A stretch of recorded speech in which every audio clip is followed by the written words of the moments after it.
The worst feeling though is when you throw the innate on there and then it has like innate HP percent or something. And you're like, speed. and you break it instantly. Yeah, innate speed, and you're like, it's bricked. Put in a rune that you already have that doesn't have innate, you know? No, but the thing is, like, they would sell another pack that's like cheaper, and then you could re-roll your innate stat. No, please. We talked about this 3 years. We talked about this 3 years ago, Flaw. We're like, what if we could re-roll innates? And we're like, that's so OP.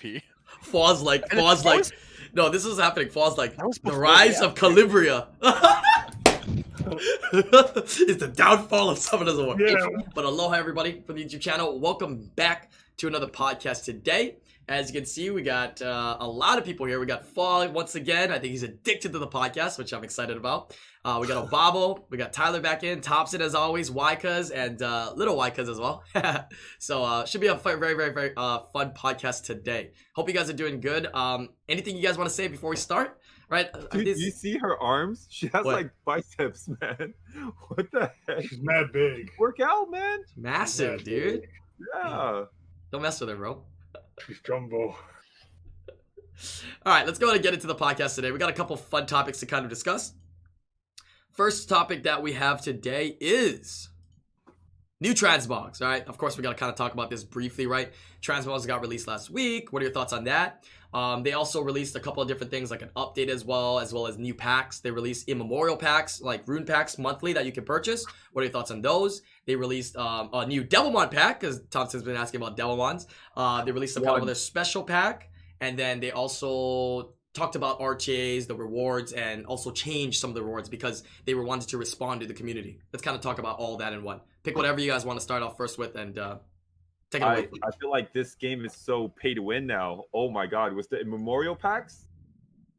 Yeah, there's so many packs. Oh now. my god, isn't it so pay to win? Like before it was like pay to win, but now with the Immemorial packs, it's so pay to win. Bro, you're like so hypocritical, dude. Last week, give me more Devilmon packs. Yeah, all of them. I'll buy them and I'll just like you know, freedom of buying, but now you kind of have no choice. You have to buy the Immemorial packs. It's so you good. don't? You don't have to buy the Immemorials. No? Whoa, I bought it. Is there any confirmation if they took out the weekly one? Yeah, but all of them is so good. Like, it's so good. The Immemorial packs. The middle two packs is actually less value than the old Immemorials. Yeah, but the $100 one's okay, and the $5 one is okay. Yeah, it's the same as the rune packs, right? Where you can buy the really small ones, the really big ones, and then you buy the monthly ones, and then you buy the in between packs afterwards. Yeah, the weekly ones it should have been out this week though, and I haven't seen it, so I don't think I got rid of it. It usually comes out like tomorrow or Thursday is when it comes out. Yeah, usually tomorrow, Thursday. Oh, but it should have been last Thursday though, isn't it? Yeah. Like the week right after re-apps. It should have came out already. Thursday was rune packs. No, that was the Thursday before. Oh yeah, they didn't release anything last Thursday. Long. That was 2 Thursdays before actually. It was re-apps last week. Maybe they messed up the schedule. Re-apps and Immemorials. Maybe this Immemorial update kind of messed up the schedule on it. That's probably what it was. Yeah, the update might have changed it. So if you don't see it by this Thursday, it means it's gone. They might have messed up the schedule because there's 5 Thursdays this month.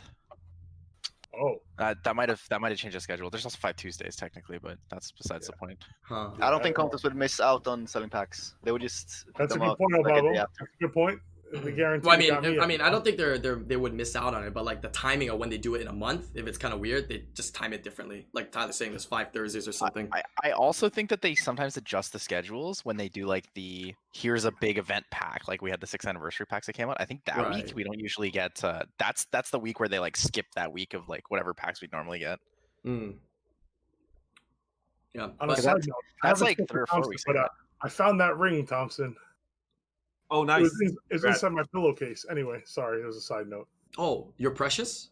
I thought I lost it. It's precious. I lost the diamond ring, bro. I went back to Lowe's, bro. I'm like digging in the fucking shelves. I'm like under the fucking floor. Everybody's looking like I'm retarded. And then it was in my pillowcase. Why, dude? Well, you found it at least. Yeah. It's not that valuable.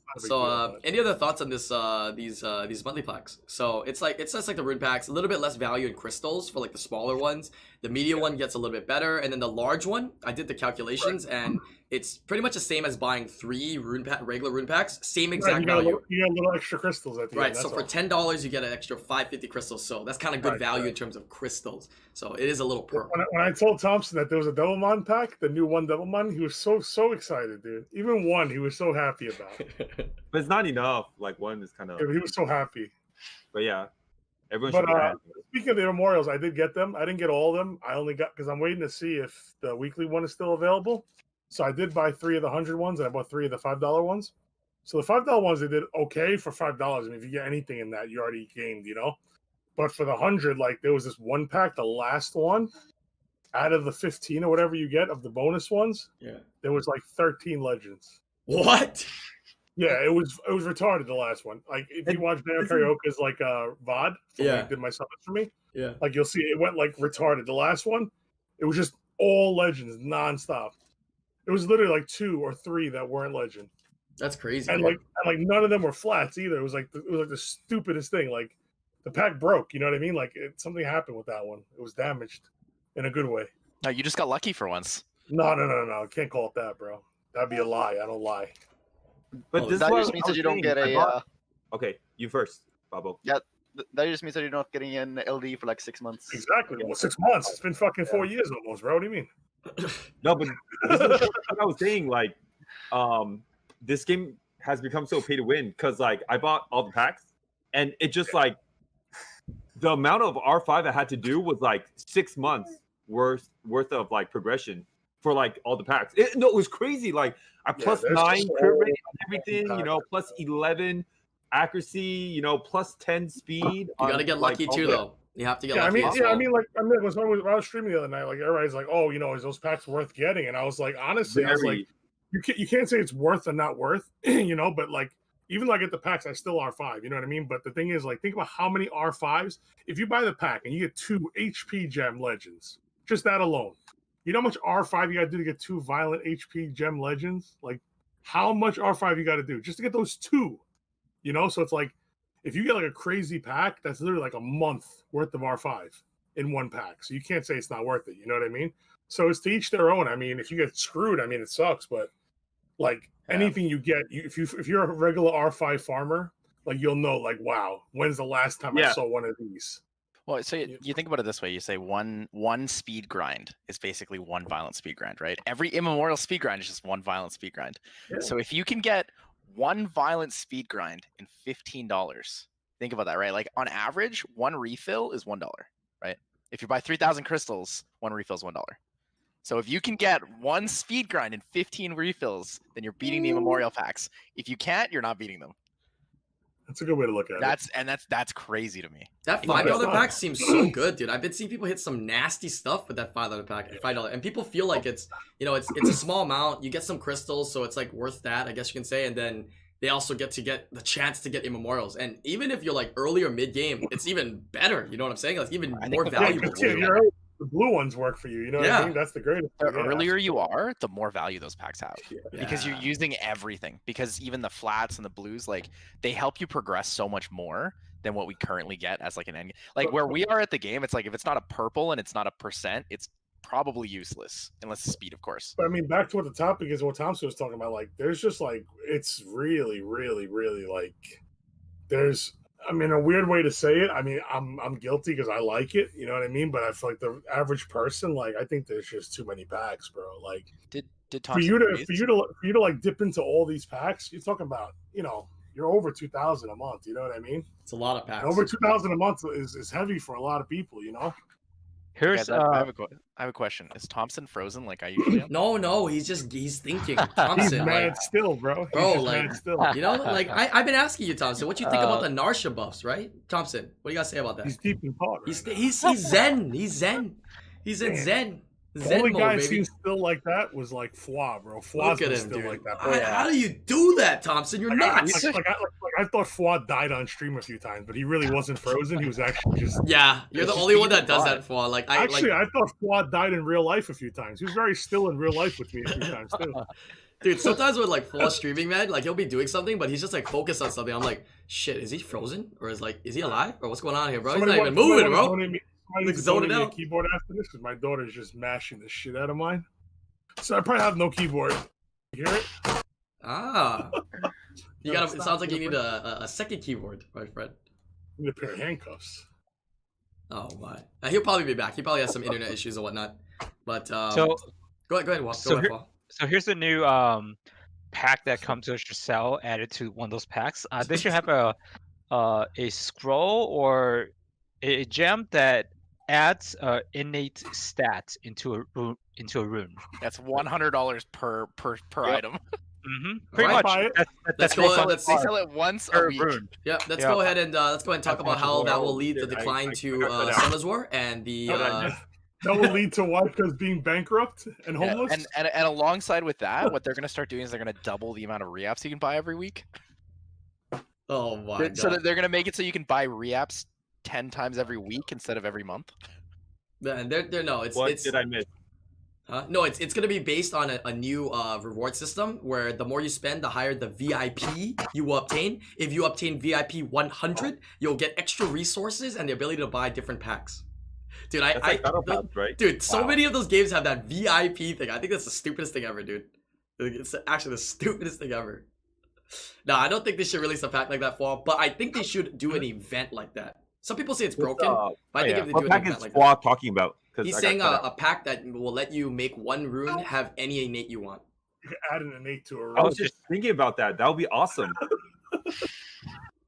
Oh, is that what you were thinking about in that moment that you were zen for like 5 minutes? Yeah, I don't know what happened, but It's so funny the two people that like it and the rest that don't, and it's like this. Yeah. Get me out. it's an amazing idea, right? Like something like that would get Obama like so tilted. You know what I mean? Like, and Fwa would get tilted only because like Fwa's like tired of OP packs. Yeah. You know, it's like, oh, but yeah, I'd buy like straight up. I'd buy it. Yeah, without a doubt. No I matter what it really costs, I really like OP packs when they come like once and that's it ever. Mm, Like Okay. when the Transcendence Okay. first came out, I was like, this is great. Yeah. One time somebody can buy a Nat 5. Like this is nice. for Yeah, people, no, you know? maybe what Fwa's saying is not that bad if it came out one time, like an anniversary pack had one in there, one in there, and you can't pick it, but you get an innate, This That's is not why I bad always one a push year. Is it a random innate you get? Yeah. Well, Oh. then should having one be, is but not that would enough. suck. Huh? If I it's mean, like flat defense or flat HP, it's like, Yeah, but one's not enough, right, Thompson? But you would still buy if there's only one, yes or no? hell The yeah. worst- but, like, The worst feeling though is when you throw the innate on there and then it has like innate HP percent or something. And you're 8% like, speed. and you Yeah, break it speed, you instantly. first. Yeah, innate But you- speed, and you're like, it's you put bricked. in a rune that you already have that doesn't have innate, you know? No, but the thing is like they will sell another pack that's like cheaper, and then you could re-roll your innate stat. of No, that. please. We talked about this 3 years. We talked about this 3 years ago. Flaw. We're like, what if we could re-roll innates? And we're like, that's so OP. Faw's like, And that was- no, this is happening. Faw's like, That was the before rise the of Calibria is the downfall of Summoners War. Yeah, If we kill Fwa's not Summoners looking at the War, rise of Calibria. Calibria Fwa's can looking live. for the downfall of Summoners War. Yo, look, Callie Harper likes it. Yeah, she's cheering. She likes the idea of me wasting more money. I think if they did like so in the past they have given us like OP stuff, right? Like the addition to blessings and whatnot. But they made a pack, but they gave one for free. If they're ever gonna do these one-time things, if you want to give it innate, right? Give an event and then give a pack for it. But then the thing is though, when they release a pack and they have an idea in that pack, that idea always reoccurs. So they have to really think about it. I'd rather them just do an event on it, because if they choose to never do it again, then they can never do it again, right? Like this last 6-year anniversary pack. I hope they do it again, but I don't know if they'll do that again, man. Those 2 runes is insane. Those are 2 of the best runes on a lot of even endgame player accounts, dude. Oh, don't even talk about Unless that. your name is like that, bro. Oh, wow, really? Uh-huh. Oh, She don't know fascinating. what to do. So that's how they make money, huh? ah, I see. I Ah. had no idea Calibria had such a complex model. Wait, what? Well, that's what she's talking about. She's telling us about how Calibria is the best game ever to exist. We should all download right now. Download link below. So let me ask you, for how's the packs in Calibria? Are they pretty aggressive as well over there in terms of packs, or do they have any cool ideas of packs that you think are like Most of interesting, it, honestly, it's all copy and paste from Summoners War, but they haven't got the crazy aggressive packs yet. Yet is the key word. Okay. So It's fresh, right? So All right, back to Yep. 6. No more half. Okay, so my take on like packs in a game like Summers was the packs have to get more aggressive the longer the game goes on, and I feel like it's too soon for like innate packs to come out. But imagine if we only had like all the old packs, it would be impossible for people to catch up, and the game would basically just plummet. So they kind of No. have, as the game goes longer.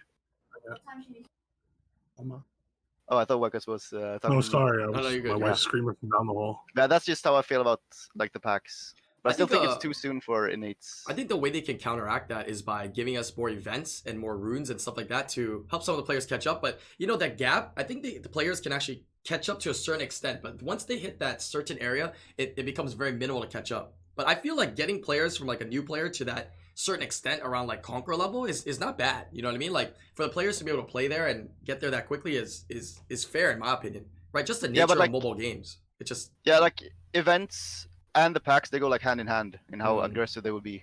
Like the longer the game goes.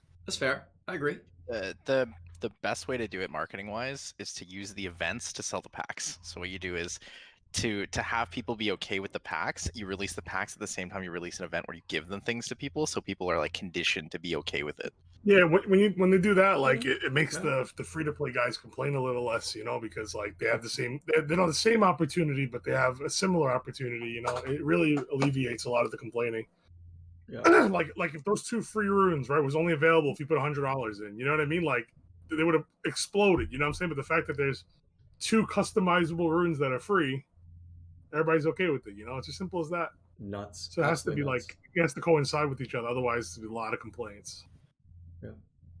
Okay, let's touch up on a little bit on the RTA rewards, right? This is kind of like talking about, end game players and even early game players. If you guys don't know, they gave out, or they talked about the new next season rewards, which is going to be the Desert Queen Guardian Transmog. The legend statue is the same for the legend player. And instead of auras, it was supposed to be emotes and a mount. But they heard from the community that, hey, people are like, hey, where's the damn auras? You know what I mean? Like, we like emotes, but, we want the auras as well. So I think what they said, correct me if I'm wrong, they said they're going to be taking out the emotes for the RTA season rewards, putting back some kind of aura in there as a reward, and they're just going to give the emotes to everybody as long as you're a beginner, which basically means you did like a wing, right? I mean, everybody starts beginner. Do 10 placements. You have to do 10 placements. 10 placements. And then you'll literally get the emojis. I think that's a good way to go with it, right? To give those emojis for people to use and whatnot. That was really quick and really smart on them to do that.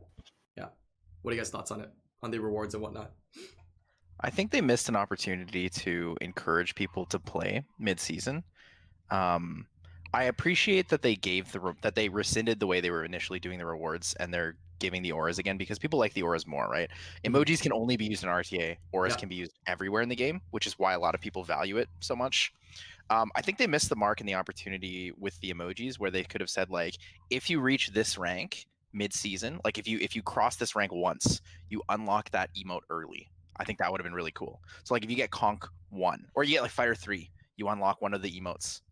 And then if you hit Conk 1, you unlock another emote all the way up until Guardian 3 or something.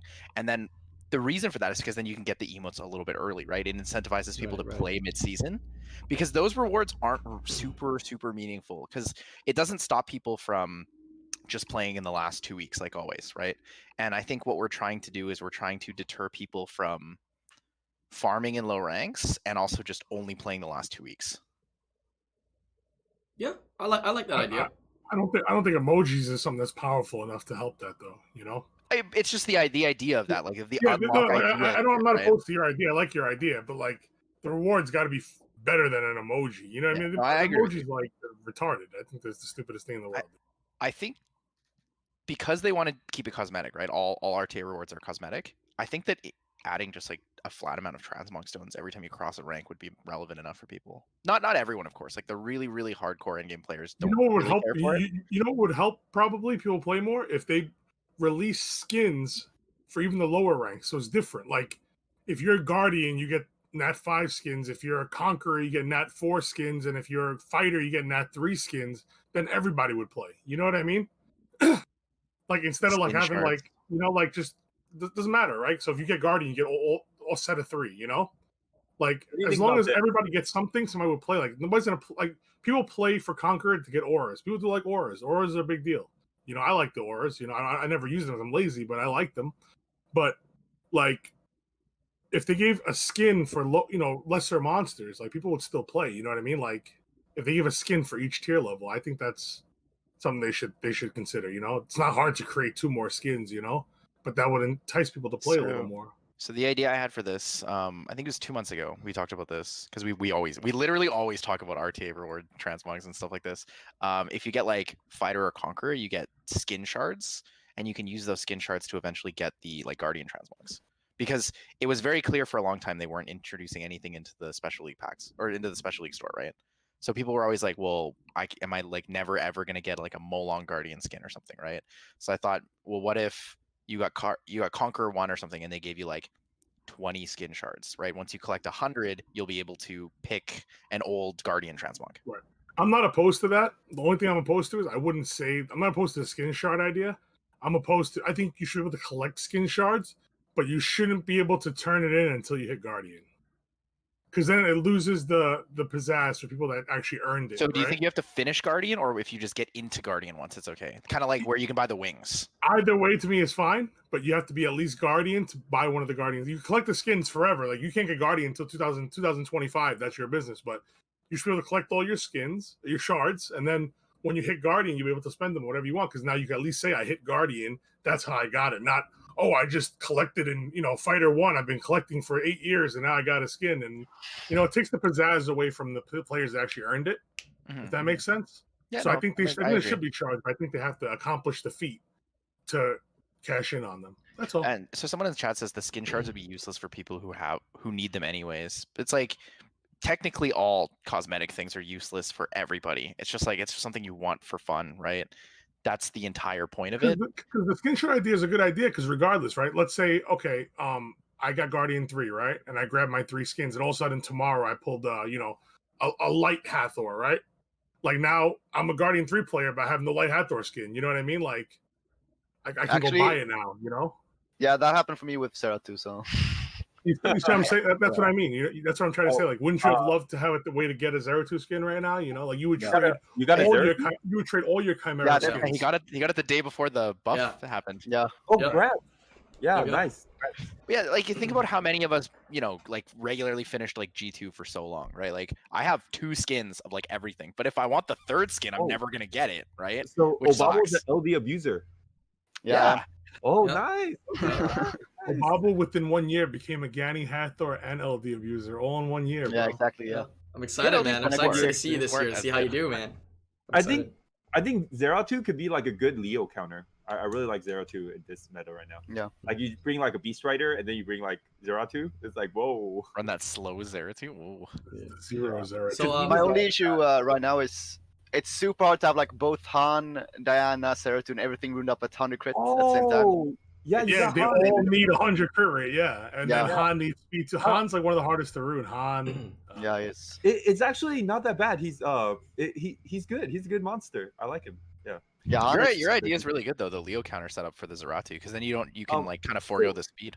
So what do you guys think about this? Because like, there's like line stickers and stuff like that. What if they just have like a lot of emojis, and when you like do RTA, you collect, like, you could buy emoji scrolls, and then you could summon emojis, and you could like gift it to people, right? You could summon like legendary emojis, or like 3-star emojis, or 2-star emojis, and you could like gift it to people, or like, like, the real question, who really I got a honestly cool cares about emoji, these and then emojis? like, honestly, if that was the thing, Patrick wants it, I could like gift it to him. I would That'd be cool, right? Trading too.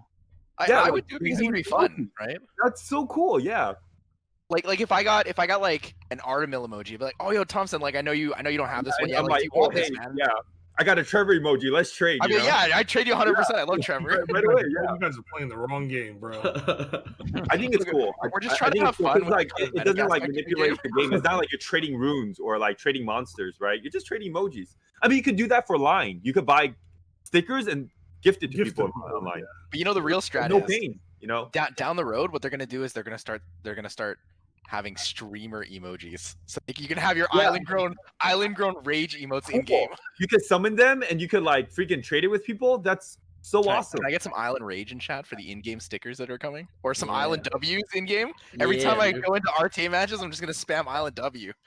Oh yeah, dude. I think- I'm excited for that. I think like Comptus is actually like a little bit careful about having like actual influencers face in game, because it's like once they quit, it's like what's going on. Like people are complaining about the startup screen, right? Because a lot of the people. Well, in then the just startup- take it out, right? I mean, all you have to do is that content creator doesn't do Summoners War anymore. That person doesn't do Summoners War. Just take them out. It's not a big deal, right? I don't think it's a big deal. Yeah, but it's weird. But like they just imagine don't do someone it. imagine someone traded like a 5-star legendary IslandGrown emoji, and then like you just stop playing, and it's like, you know. Yeah. So. Because it's cosmetic only, I actually think it's totally okay to just give. I people, think it's like, okay. I like think a it's true. refund selector on that. No, I mean like. I think they're a if- little bit careful for that reason. See, you know? but Like, think if they of had that. okay. Everything you're saying is fun. It's interesting, but think of how elaborate of what you're doing is for the game that they have. You have to be realistically reasonable on what you're asking and what they're gonna get out of it, right? It's still Is business. that unreasonable? That's a lot. Adding in emojis, adding in another generator did to that. summon some kind of system to buy and to sell and to trade and to And most gotcha importantly, reroll and if most the content importantly, creator like. they don't make any you know? money. Are you crazy? Yeah, I mean, I'm just saying. I'm And just most being real, important, right? I'm just keeping it real. I'm just keeping it real. What I think. You're gonna sell emoji packs. I like the Come idea, on, though. bro. You know, like what you're gonna sell about emoji scrolls, emoji packs, and it's like people's gonna gobble them up. You know. I don't really feel like they're gonna sell emoji packs. I could be wrong, Well, but I they do, actually you know? feel that the only way that they're gonna sell them is through the legendary packs as the bonus reward. For but- RTA season rewards every season, they're gonna give everybody it for And free. then they have to rename the name of the and- game from Summoners War and- 2. And in Make it their random. and in their shop, that's it. Like in the shop of in terms of like with like RTA points or For what? specialty points to purchase those emojis. I actually don't think they're gonna sell just pure emoji packs. I don't think so. Right? Yeah, I wanna could hear be what you're wrong. saying, Pat. They would sell nothing, bro. If they did that, like they would literally be like 100 people that would buy it. If Yeah. they sold it, it would be like a one-time. Like that'd be event. one Like, thing that I wouldn't buy, and if I wouldn't buy it, it's probably not a good idea. You have to How's kind of that? like understand. I think they might have. Go ahead. Yeah, I think they might have like emojis in the like legendary special packs as a special gift or something. Yeah, that's what I That think would it's gonna make be in, because at the end of the day, you have to be able to like realize and determine what kind of items in the game is for value for monetary to make money for the business, or a value in terms of keeping players' interest in playing the game, right? Because both of those are very important, right? I personally think, and a lot of people, I mean, a lot of companies that think that way are really smart. The value of keeping a player to play the game, whether they spend or not, is much more valuable. Right, player retention is what they call it. So certain items is for value, certain items is for player retention. So I think emojis should be more of a player retention type of item in the game. So they will come in some legendary packs, but I don't think they'll sell it straight up. If they do, I mean, I could be wrong. So we'll see if they do, but I think I it's highly doubt they'll sell because nobody's No. gonna buy it. I mean, if you have 1,000 people in your chat right now, if you did a poll right now on who would actually buy it, like I So I don't think- see more than 2% But what if saying you yes. buy it, but you don't have the chance to get the one you want? But if you get You the really one wanna that do you want, randomly you can give it to generated people. emotes, That's huh? awful.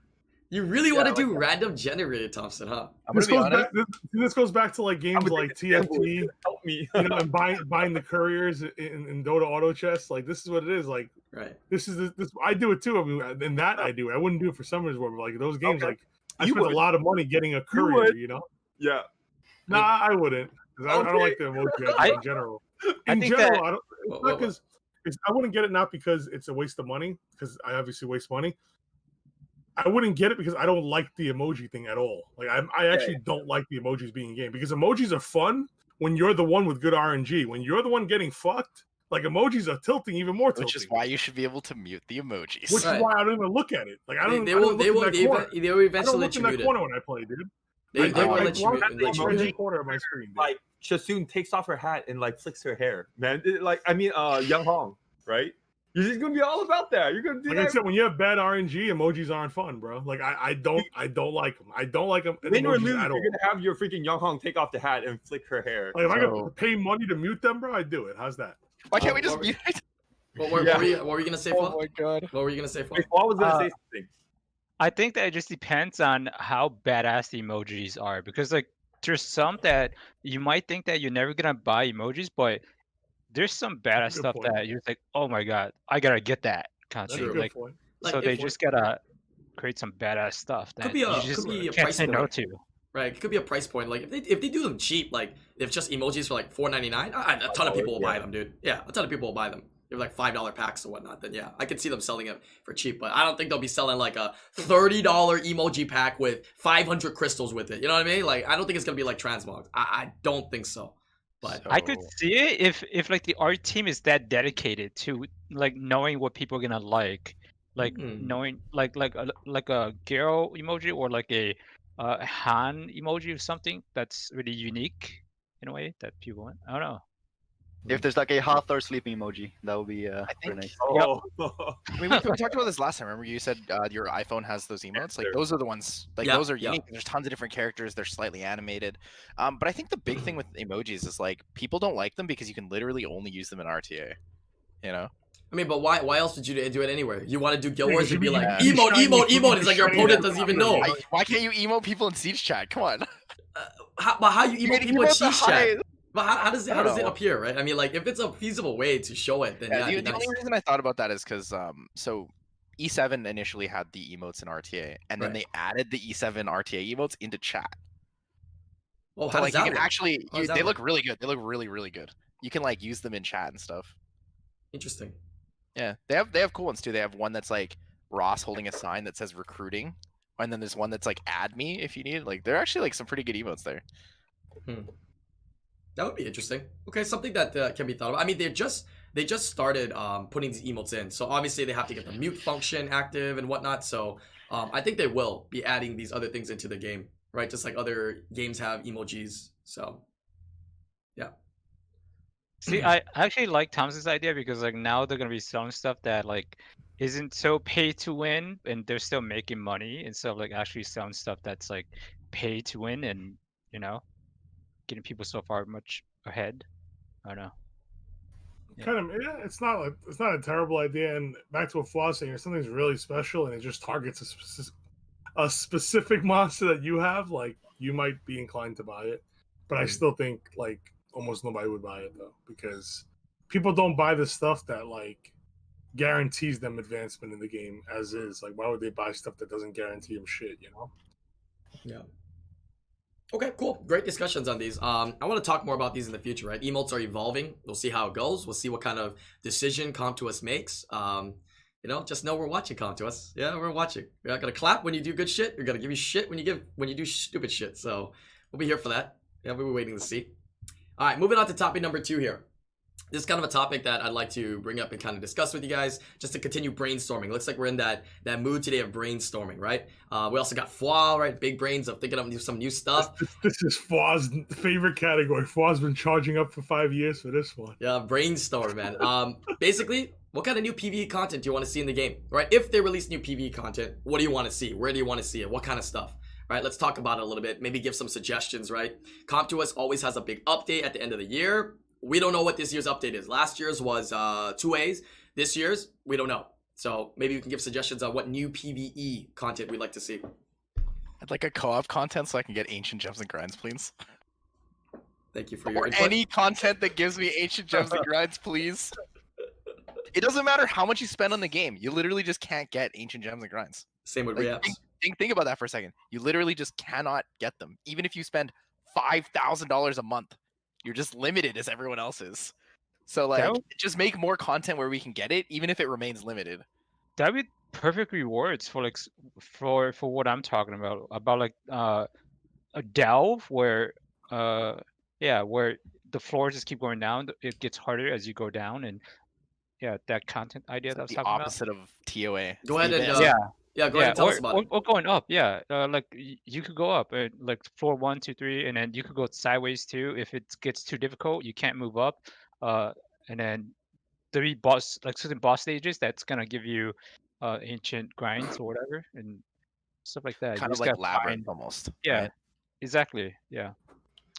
And then well, what's the point of that, Flaw? Because it's like for more rewards, or it's a reward and for competitive PvE for rankings too, because it'll have rankings, and maybe they could add like technology in there, whatever, like stuff that's gonna like for free-to-play players, like for energy recharge faster, or even like stuff like that, like because I was thinking of having like a bunch of technology trees that you could kind of select from, like having like different towers. Like one tower could be every 3 turns it decreases your units cooldown. I mean, this is just for that labyrinth, and like a different tower might be like every 3 turns, like a lasers ignore defense or stuff that substitute the units that you might not have, or like a tower that could revive every,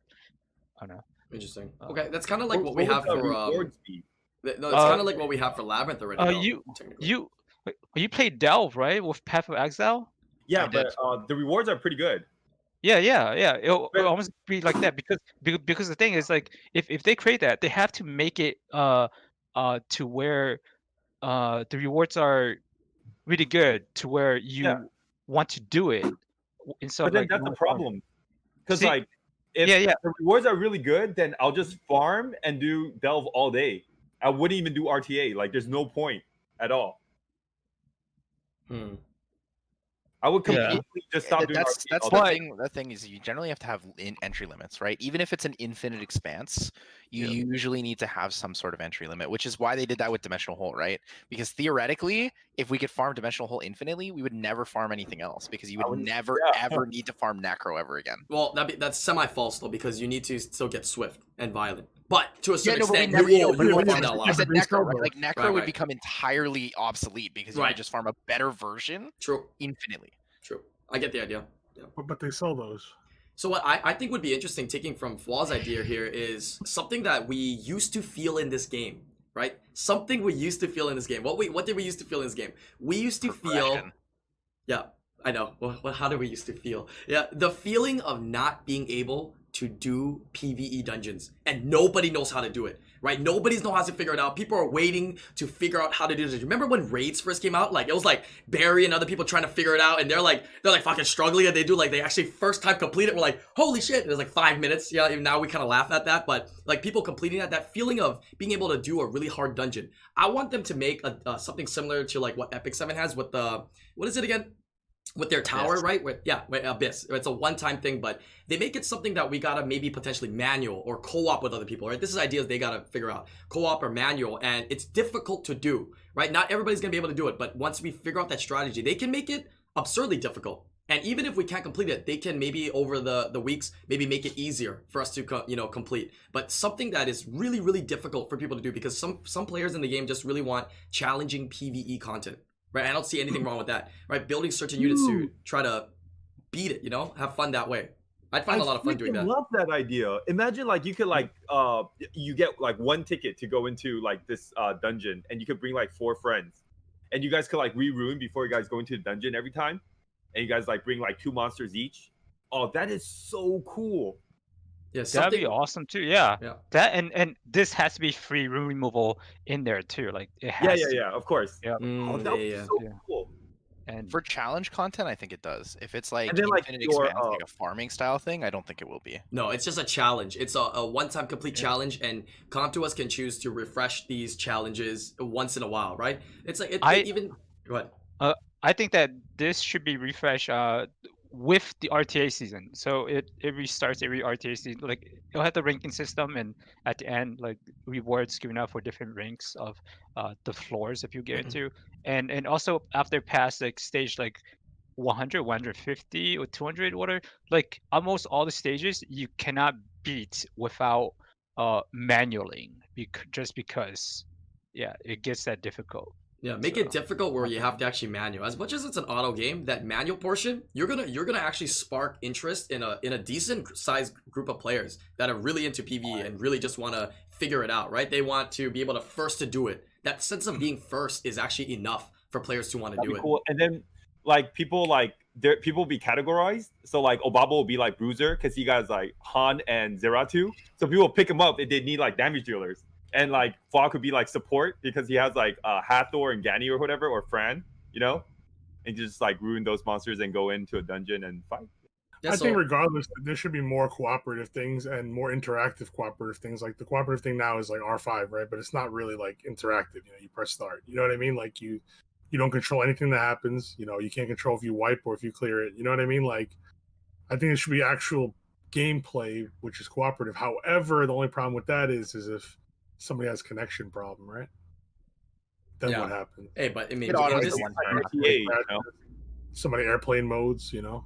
R5 has that too. Like if someone's like disconnected, you know, or R5 is 3 people. true, but for R5 it's auto run, right? So even It'll if they still disconnect, they auto run when you disconnected. disconnect. It It'll auto still run does the after a run, certain right? amount of time. They'll set a timer for it, similar to like RTA or But something. every game has that problem. You play WoW, one person could disconnect during a raid, and you're like, oh shoot, what do we do, right? Right. And that's like 25 people on the internet. So Yeah. alongside this idea, because I think this is super cool, something I've always wanted in this game, and I don't know if it would work in mobile games just in general, but I love the idea of co-op content in like team sets and then rankings based on teams.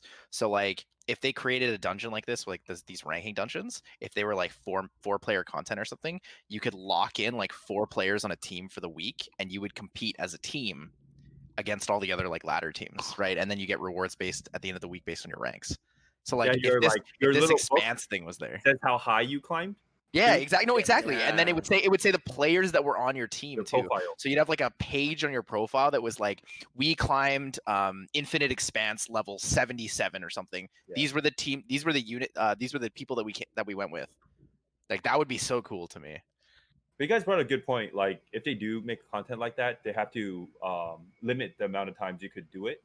Because like if they don't, then yeah, I'm just not gonna play RTA. I'm gonna do that all day. Yeah, it's so fun. Well, it depends on the rewards. Yeah, I don't think that they should limit like the single player one, because like I think if they make this content, like they should make one for the guild, where they'll have the 2 units from each player attacking a certain stage kind of thing, and then they should have like the single player one. Well, you could have co-op too. I'm not sure, but like I feel like I guess like maybe like 30 wings kind of thing, because like it's gonna take you a while to clear some of the stages, because it's gonna be like the same thing as like RTA battle where uh it takes like 5 Yeah, I to mean 10 it's not a bad minutes. idea. I mean you can make it unlimited levels, but you're limited on how many tries you get per day. So what you're saying is take out Guild Labyrinth because it sucks and the rewards suck, and just make it better with this whole new content, and then also give you the option to do it by yourself if you want. I love this idea. Thing is, I feel like if they're doing like new PvE content, I feel like they would almost have to have everyone start fresh. It would be something like separated from all your past progression, because otherwise it's going to be too easy for in-game players, like every other PvE thing they've released.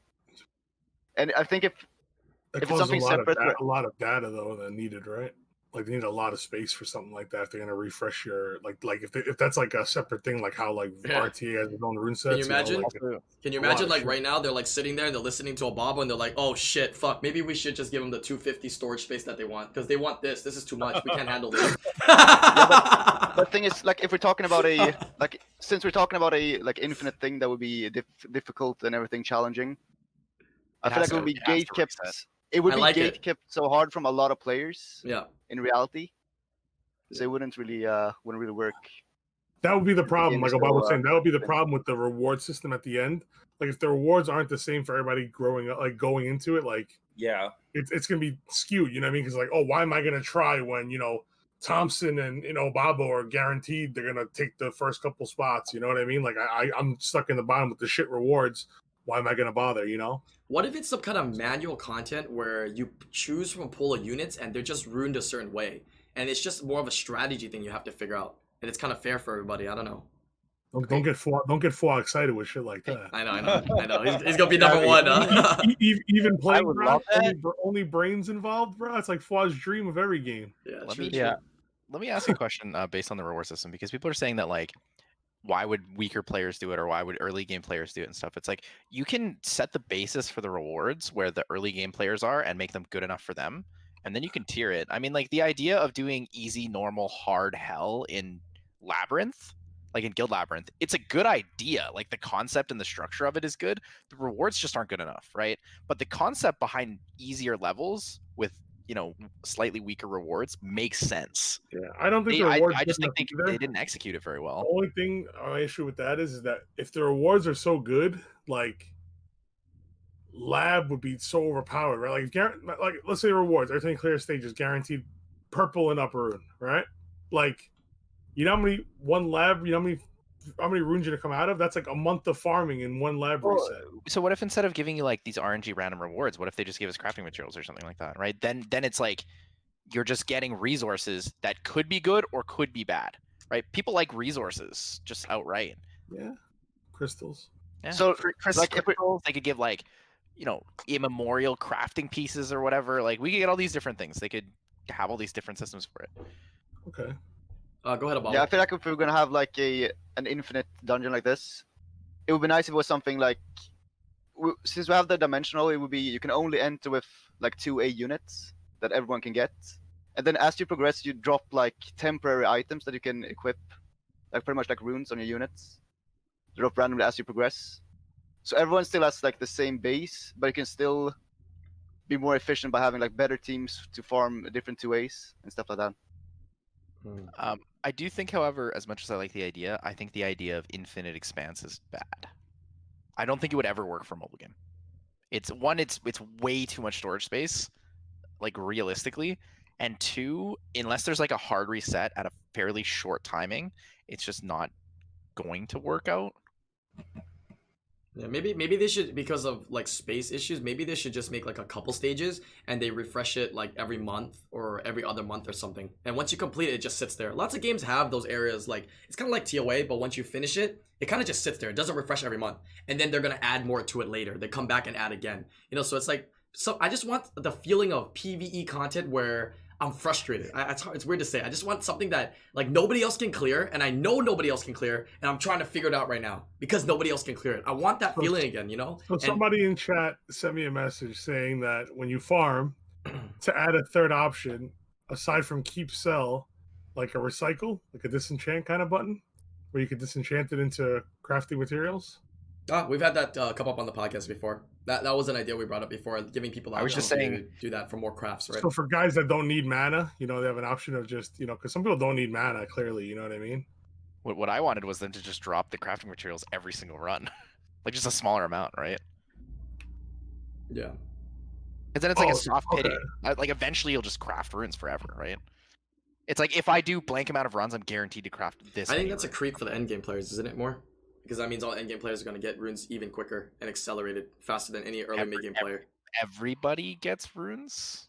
Everybody in the endgame? Because you don't need mana. I mean, in this day and age, if you're guarding your farm, you don't need mana. Crafting costs nothing now. What's that?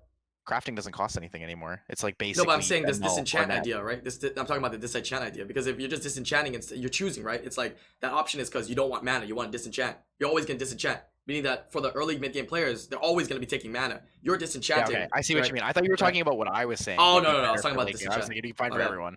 No, my bad. I misunderstood what you were saying. I got you. Yeah, so I don't know how much the disenchant would be cool. I like the Tyler's idea of being able to have it every time. Just get extra pieces every time and the root. Why not? Right. So my suggestion for the fix of what Obabo just said about how early to mid game level players will have a disadvantage because of rune quality and all that stuff. So my answer to that would be to have almost like the technology with the glory buildings inside of the labyrinth, to where you could upgrade your HP up to like 20% max whatever. So or just upgrade your stats up, like maybe 50% higher HP or something like that. Base HP or just so that the amount of difference of rune quality becomes like not that much of an advantage, because you're already getting so much stat bonus from the upgrades in the labyrinth. If that makes sense. But would it? Because if it's infinite, then your rune quality would still like decide how impactful the bonuses are from inside there. And since it's infinite, it would still like matter a lot. Are you guys talking like almost like a stats on base stats? Like a slay the spire kind of feel? Like you start from the bottom and you just keep evolving and keep going up, like Slay the Spire is? Is that kind of the idea that you guys are kind of going with right here? Fall ball? I've never. Yeah, I guess so. I've never played. I haven't played it, but oh, it's like you go, and as you progress, you get items, and then you keep going, and then you keep going up, and then you get to choose what you want, right? Like I want this, and I'll take it into my deck of cards, and I move on to the next battle, and I keep going higher and higher, like that, right? So it's basically that without the roguelike aspect. Right. So there's no like actual like roguelike reset. Like if you fail a stage, you have to start over or anything. Right. I guess it depends. Like if there's a stage where you're stuck at, maybe you could like re-roll back and then make different choices, something like that. Because I feel like the roguelike aspect is usually what allows games to have the infinite expanse setup, because it kind of like regulates the whole system.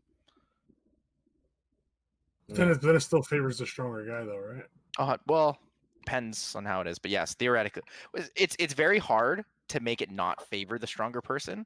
So I think the balance to that is just don't make it shit. I think it should favor the stronger person because the stronger person is stronger for a reason.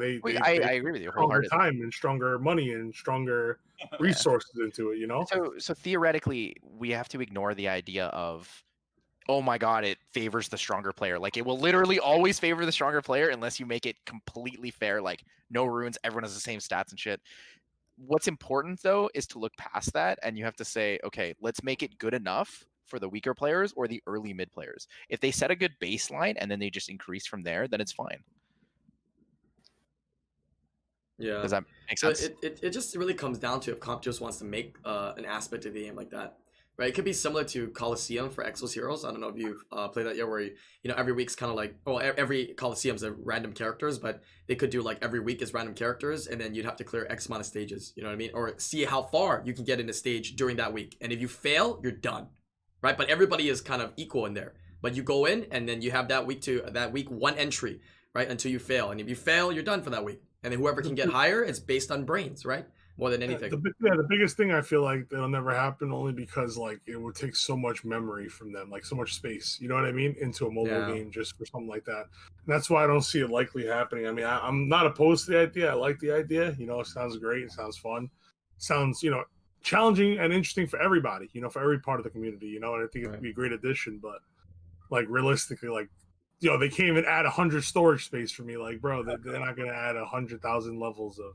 Yo, now with the Immemorial packs, man, we really need the grind space. Yeah, we need more grind space. That's for grind space. We need rune space and monster space. Like, if there was monster space, they'd be so much richer, bro. I tell you right now, they would have a lot more money if there was unlimited or higher monster box space. Right.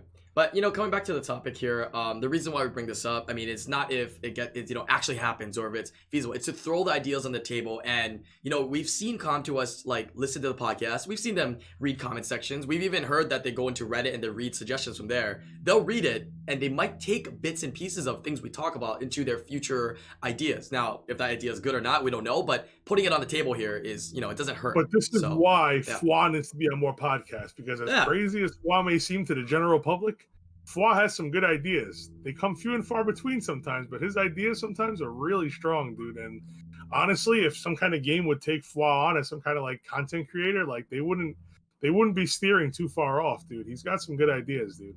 Sometimes they're not possible ideas, but they're not realistic, but some of them are real good. Yo, why? Because Calibria's like, shut up, why? Because the problem with that is they'll take on his ideas and then they'll just fuck it up anyways. That's the problem with all of the game companies. They're like these guys have amazing ideas. They listen to the ideas. They're like, they ask us about it. We're like, okay, this is what we would do. Here's the plan. We've balanced it for you already. And then they're like, let's just make it super pay to win. Yeah, every single time. Yeah, because Tyler, you gotta understand, from a company standpoint, once there's money to be made, like, fuck your idea. You know what I mean? Like, get the cash. You know what I mean? Like, great idea, but this side gets more cash. I think what it comes down to a lot of times with the companies is you get like different teams, right? You have the dev team, you have the marketing team, you have whatever, right? What do those teams all do? They all have to do good so that their boss or the people at top, see that they're doing good. And what does the boss at the top, who may not have that knowledge of, the dev team or marketing team really look at? He just looks at the revenue, looks at what's being made, right? Dev team, they create an idea. How much kind of revenue did it bring, or how much kind of what's at all the results, sweet nothings that the dirty marketing team tells him, hey, we need to make more money, where the dev team's like, no, sir, it's good, I promise. Sir, I promise you it's good. Okay, it's good. Just trust us. And then you got the devil on your shoulder, that's the marketing team, and they're like, just make more money. Just make more money. No one cares. Just make more money. It's all about the cash, bro. That's what as a business, it's hard to blame them. You know what I mean? Because their goal realistically is to make the cash. You know what I mean? That's what it comes down to. Well, that's how they can function. We enable it. We enable it so hard. Yeah, and then you have enablers. Certain people are extra enablers, you know, and then it gets them even more excited. Like, wow, every pack I put out, these same 5,000 idiots keep buying it. You know what I'm saying? Like, unbelievable, you know? Thompson Mobile was going to games. say something, though. Thompson, what were I you was going to just say? gonna say that Flaw was talking about this for like 3 years. I think I heard him talk about this like 3 years ago. So yeah. I actually had a different idea like 3 years ago. The other idea was a survival mode, where like it's pretty much like secret dungeons, where after you clear the first wave and then a new monsters pop into a screen, you clear this wave, the new monster pops up. But like every 5 stages, it's like the same thing as like doing one dragons or dragon run. So this will replace. This will almost be like a 5 times or 10 times dragon autoing replacement. But you actually spend like 30 to 40 crystals to do one survival mode, and then you go and then yeah, it's like secret dungeons. You clear first wave, second wave, and if every 5 stages you get like a boss stage, and then after you complete the 5th stage, you get like a rune, and then after you clear the 10 stages, it's a high percent of a better quality rune. So on every 5 stages, high quality rune, and it's just like yeah. Instead of just clicking on Dragon's Auto every time, this would be a survival mode, one stage that works almost in a similar So way. basically extend the B10 dungeon instead of doing auto runs then. Pretty the much, yeah. The time of the dungeon got to be longer, so we don't need auto runs. Is basically kind of what's saying. Okay. But So, like, Nobody's but ever kind of thought of that. it has to be RNG of like the units that comes up. It can't be like the same units every time.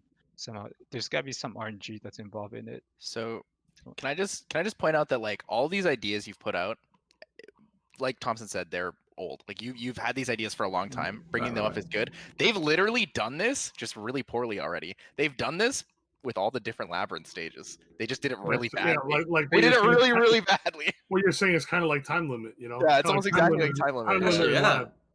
Because Labyrinth is all random too. Yeah. No, I mean, your ideas are great. Don't get me wrong. I just feel like this is what I mean when I say like we have great ideas, we give it to them, and then they fuck it up.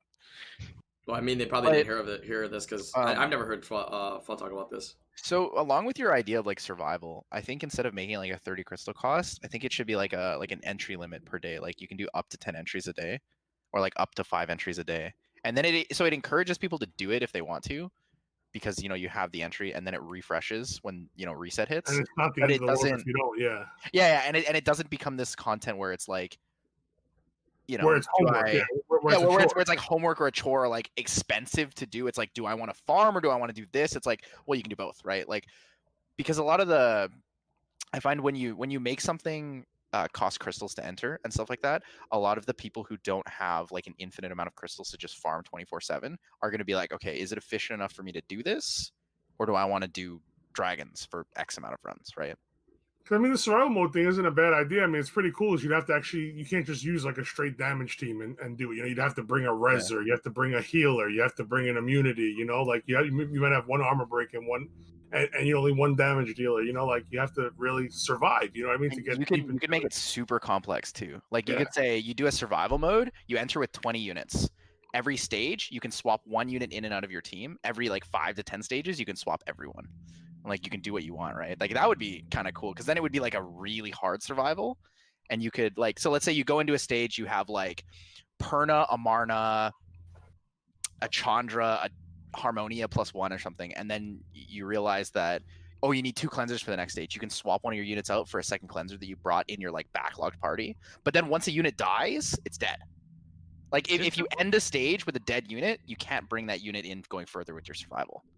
This would be awesome because this kind of content, it wouldn't be something that you auto and farm and all that stuff. This would actually be something where you have to be like take time on the side and to focus on it. Actually, you have to kind of manual. So it should have like a leaderboard too, like to see how high certain players what floor they get to or whatever. It's super interactive. It's strategic, and it encourages you to build other monsters.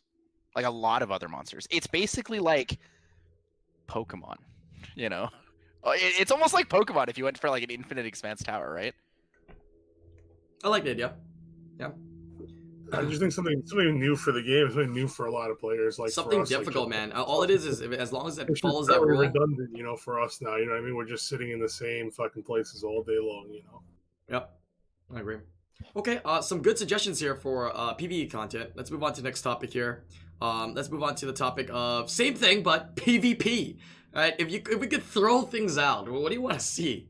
Right, what do you want to see? What do you want to add in? Right? They don't have to do this, but for me, it'll always be GVG, like guild versus guild content. I feel like, if not necessarily guild versus guild, but even just like team RTA, 3-on-3 RTA, 5-on-5 RTA, whatever you want to do, 2-on-2 RTA, whatever it is. It doesn't. I guarantee you, even if there was no rewards, tons of people would play it just because it's a fun aspect, fun concept. Do you think? Like, every time they've done GVG at these events, people are super interested in it.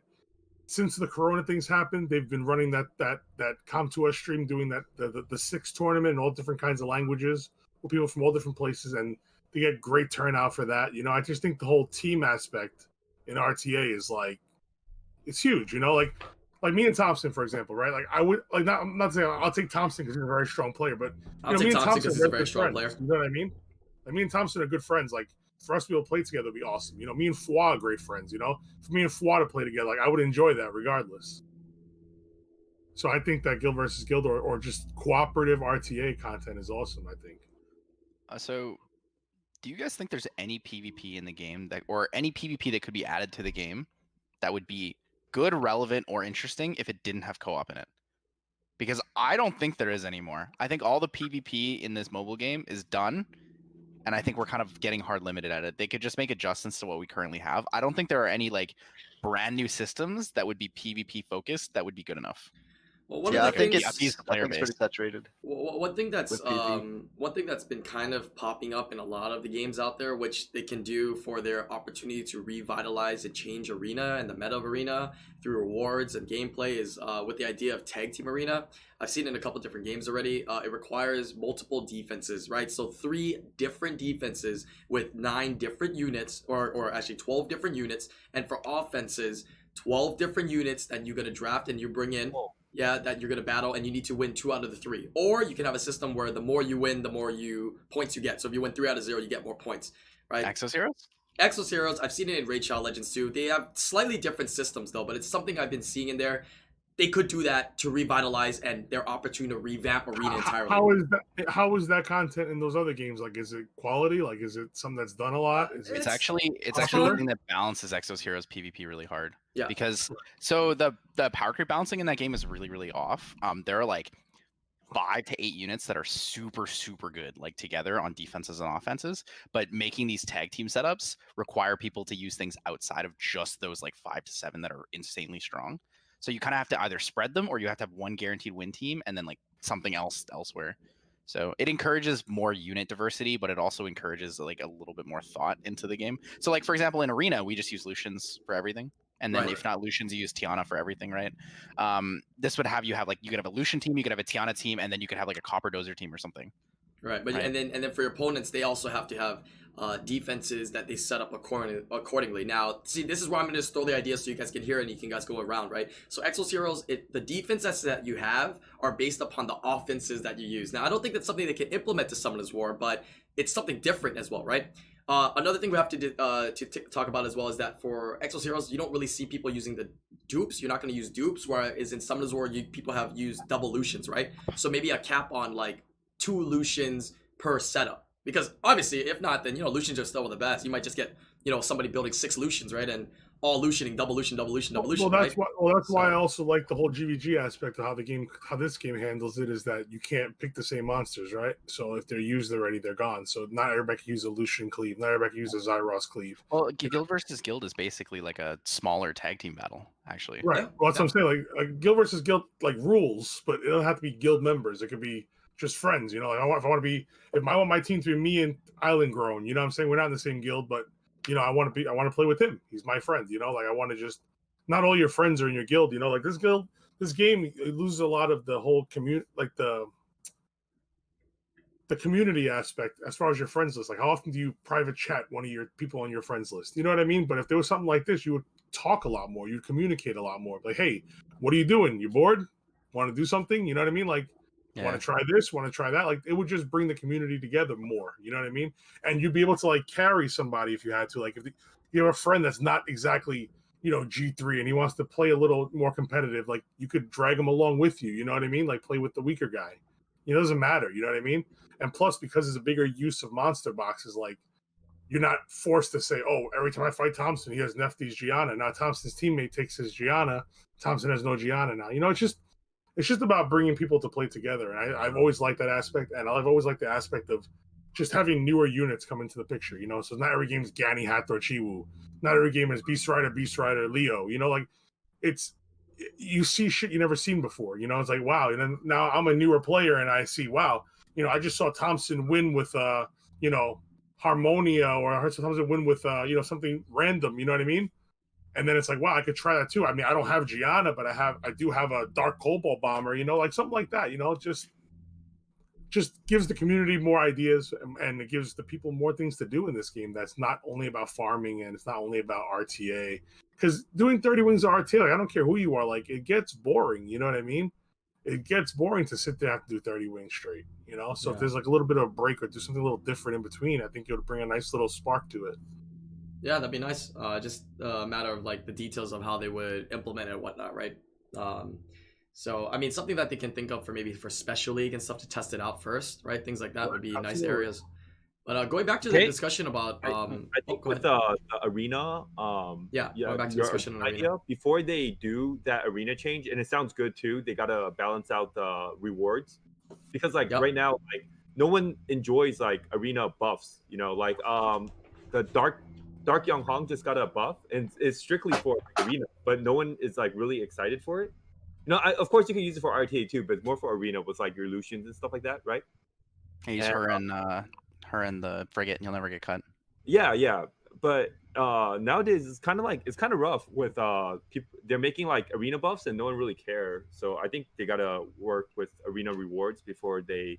No, it's a whole thing. That's why I would say it would be a whole arena revamp. It would be boom, arenas now.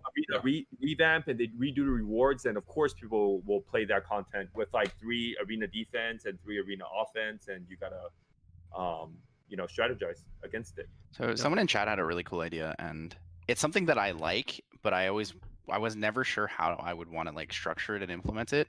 But they basically said have like a sign up sheet where people could do like. They said Guild Siege. It was actually Dynamo TX, I think, that said it. But they said Guild Siege, but you sign up for it and you're randomly assigned with like 24 other people. So you just get like a random group of people to be in a guild together for that siege. I think the idea of that concept of like a random sign up where you're just put with people can be fun in times. But I'm just not sure how like exactly I would want to implement it and which content I would want it in. But I think it could be cool, right? Like if you are just like bored of doing the same siege every single week, G3, same defenses. You could just like go into a random siege and just have to play with different people. The biggest issue with that is the balancing of people's strength, right? Well, no, the biggest issue. That would be the problem. No, the biggest issue would be the trolls. That's honestly the biggest issue. You would just get trolled. The more people you have teamed up with, the more potential chance to get trolled, and we see that in all sorts of games. If you're in a group where like the 10 out of the 25 guys hates you, and it's like, oh, I'm just gonna lose on purpose, or just waste this guy's time. It's like that's probably gonna be the issue. And then after that, it's gonna be like, oh, but now we need a reporting system and a complaint. So it's a tough one. It'd be a tough one. So more along the lines of going with and playing with people that friends or like other people, no matter their rank. I think that would be more enticing and have less issues, if anything. But it's interesting.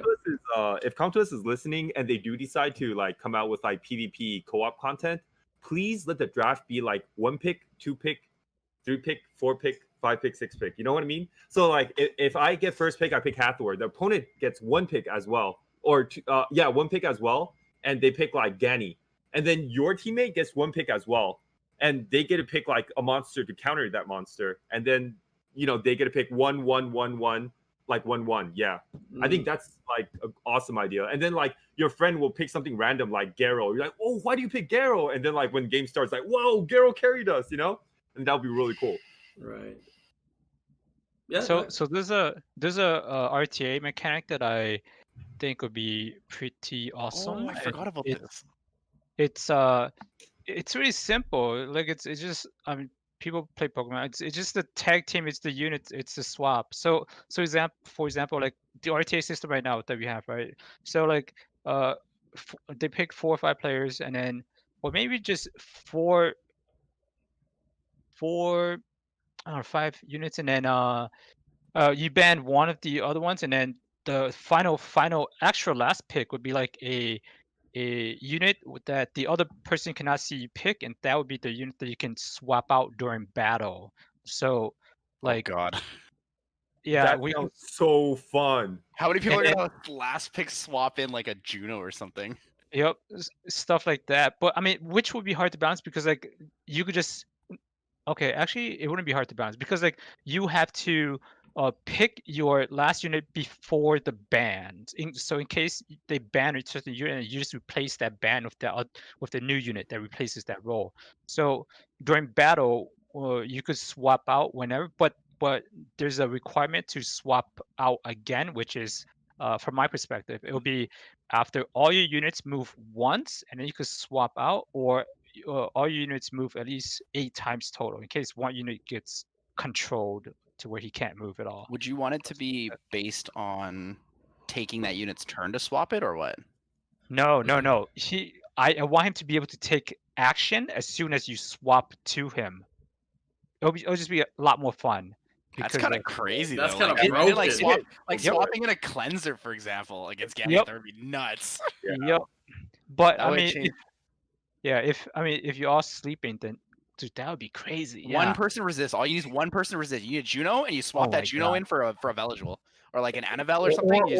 Or you just summon a Pater and never have to worry about anything. Classic.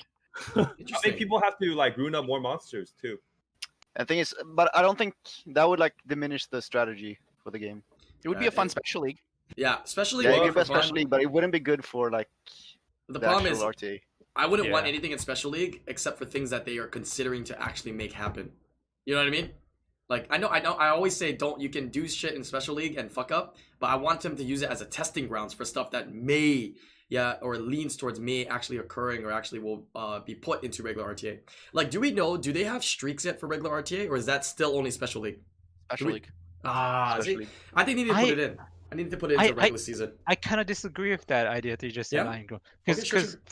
because for me, I feel like Special League should almost be like something that's really fun and something that's A vacation from the regular crazy, RTA, yeah. right? And it should be at least like a month and a half long, or like even 2 months long instead of 2 weeks, to where maybe like players get 40 wings, and they might be able they could use those wings onto regular RTA or the Special Leagues RTA if they want to play participate in different league. But I mean, they'll have some rewards in there too, of course. But I don't know, just a thought. I think they could Interesting. just have like Fair. Special League continually changing and have it available all the time. So you have something to do after your 30 wings if you want to play more. And there could be like different That's what things. Haskell's in there. setting in chat. He's just saying like have it run the whole time, but Yeah. whatever changing rules. And then like somebody made a comment after that, and they said that 30 RTA rings plus Special League, but then Special League's optional. I mean everything's optional, but like for people that love RTA that much, they get to do that 30 wings, and then they get to mess around for 5 Some or people, 50 some wings people might even just be like, "Hey, I'm tired of regular Only one RTAs. or I just two. want to tunnel into Special League. Like, fuck it, right? I want to be Special I think a League lot master. of people would. I think a lot of people would be like that. I would do that. I would play Special League more, I think, than Okay. I would play regular. never. I but yeah. want to bring this up because we had this discussion this week.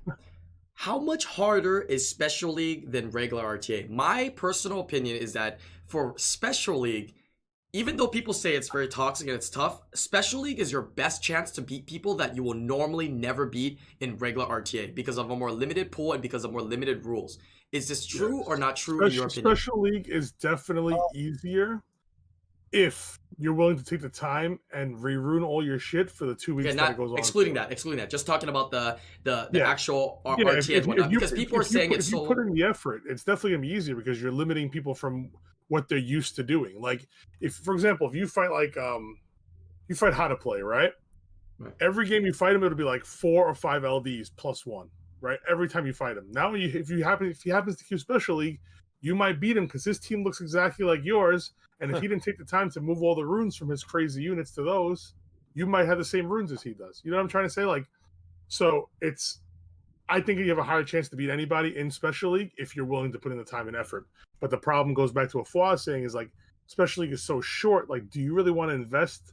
Because, you know, serious rerooting takes a couple of days sometimes. You know what I mean? Like, you really want to waste a couple of days when you only have, it only goes on for a couple of days. You know what I mean? And nobody really ever does that unless they're trying to get Legend or trying to get G3. So it's easier and it's harder because it's a lot of work. But if IslandGrown saying if you don't care about the work involved, I think it's easier than regular RTA. Right. So to a certain extent, right, it would be interesting to see what kind of players would want to try to shine in there because we'd have And a lot plus, more. a lot of the top players don't play Special League too. So It Right. also So it's another drastically group. depends on which special leagues you're talking about. Right. Because okay. some are a Fair. lot easier than others, right? Like True. pre-ban is always going to be Four-star. the sweatiest thing in the entire world, but it's definitely easier. Pre-ban is almost always easier than regular RTA. yeah, pre-ban takes 7 hours to do 30 wins. Yeah, it takes a long time, but it's easier for like your general player. When Yeah, you're you're looking right. at, when you're looking at 20 star, Yeah. I think 20 star also benefits people, The but I think the 4-star 4-star doesn't. 20-star is not so much because 20-star you can still abuse LD Nat 5s, but then the 4-star really allows people that have really, really good runes, but like not the LD Nat 5s to really shine. Like Guy people has really good runes, but he doesn't have really a lot of LD Nat 5s, you know? Right, like people are always but- like telling me like, oh, this person with the best Swift set or the person with the most OP runes are always gonna win, and I'm like, dude, you do wait, OP runes. it's true. It's true that the people with OP runes are gonna have a high chance of winning, but you ever gonna have a chance to beat the guy with OP runes in regular RTA? Hell no, especially not with the units, right? Okay, 4-star, I feel you got a chance. 4-star, you got a chance, man. Respective to your It ranks. depends what you're fighting, right? Like if you're fighting cleaves, it's way harder in Special League because your units have naturally lower base stats compared to like the 5-stars you regularly pick, and there's also a lot less options to draft against cleave. If you're talking about the bruisery comps, theoretically it should be easier, right? But the other side to it is because you have less units you can choose from, you're more likely to have good units you have built taken away from you, which makes it harder. So that's why it comes down to like the rune quality thing. It's right. It's rune quality and it's also rune depth. Like you need to have a lot of both, otherwise you will struggle. You're hard gated usually around like mid G2. And that's why this is, but I'm also talking about the lower ranks too, right? People that want to hit Conqueror for the first time and hit those Conqueror ranks, like to be able to be there. I think it's possible for these lower players to be there.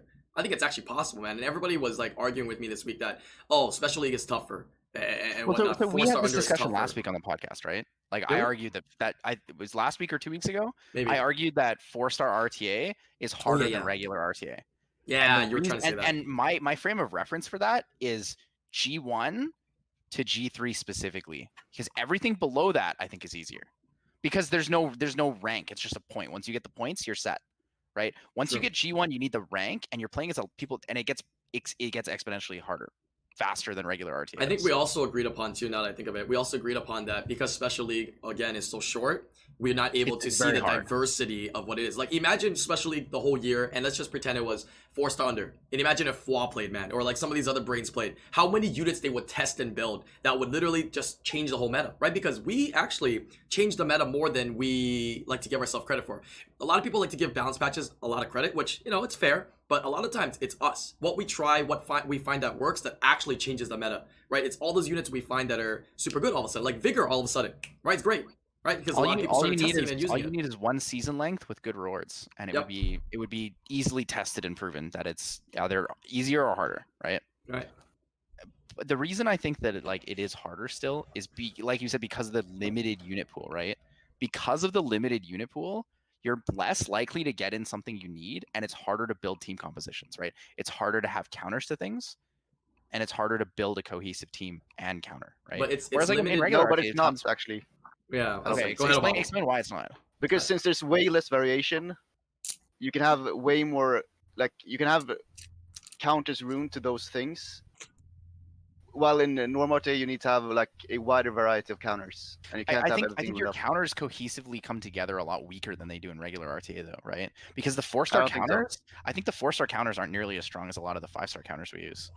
I have to kind of agree with Bobble there too. But also, again, I'm going to say it again, time. Because you're saying that's just a limited pool, right? But there's actually a lot of 4-stars and 3-stars that are literally untouched. and would be potentially strong because of the limitations of Nat 5s and being counterpicked by these other Nat 5s or LDs that just haven't been as tested or used, right? And that's why these units are like shining so much in regular 4-star, is because they don't have that. So these other units can be found, right? Obviously, we know Tableau super broken in 4-star, right? Amazingly broken, but because it has those 5 stars being limited, so I'm saying that there are other gems in there, right, that can be found that are super Tableau's strong. way better knowing the 5 stars are banned.